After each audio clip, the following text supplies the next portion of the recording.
Welcome back to the DECAMERON Project. My name is Carmen-maria Mandley of Tennessee Shakespeare Company. Today's date, May 6th, 2020. Today's themes are temperance and courage. On this day in 1937, Rubin the Hurricane Carter was born. He was a middleweight boxer, and right before he reached the peak of his career, he was wrongfully convicted of 2 triple homicides, which landed him almost 20 years in prison.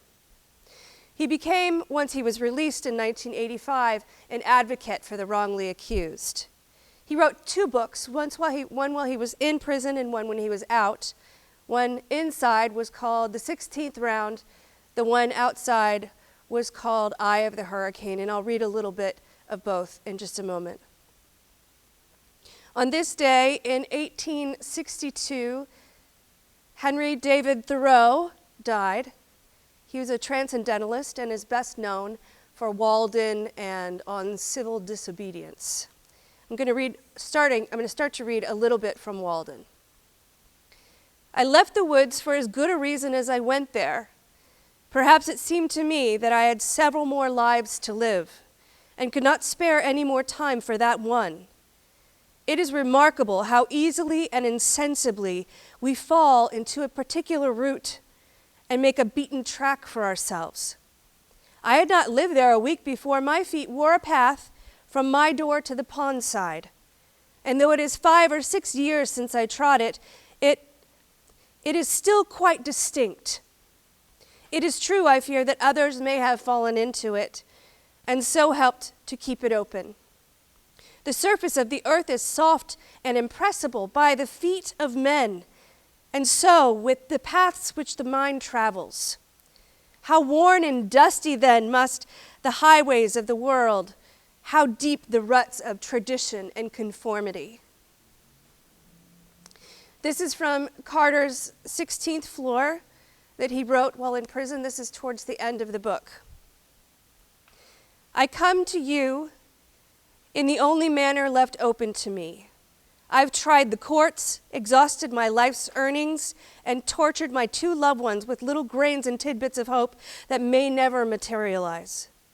Now the only chance I have is in appealing directly to you the wrongs that have not yet been righted, the injustice that has been done to me. For the first time in my entire existence, I'm saying I need some help. Otherwise, there will be no tomorrow for me. No more freedom, no more injustice, no more state prison, no more Maythelma, no more Theodora, no more Rubin, no more Carter. Only the hurricane. And after him, there is no more. And this is from Thoreau on civil disobedience. Such men command no more respect than men of straw or a lump of dirt. They are the same sort of worth only as horses and dogs. Yet such as these are commonly esteemed good citizens. Others, as most legislators, politicians, lawyers, ministers, and office holders, serve the state chiefly with their heads. And as they rarely make any moral distinctions, they are as likely to serve the devil without intending it as God. A very few, as heroes, patriots, martyrs, reformers in the great sense, and men, serve the state with their consciences also, and so necessarily resist it for the most part, and they are commonly treated as enemies. Lastly, from Eye of the Hurricane, by Rubin the Hurricane Carter. For me, and I know this must seem ironic, prison was the one environment that forced me to wake up again and regain consciousness. Prison allowed me the pure joy of being alive moment to moment. My survival depended on it. Otherwise, I would have perished of despair.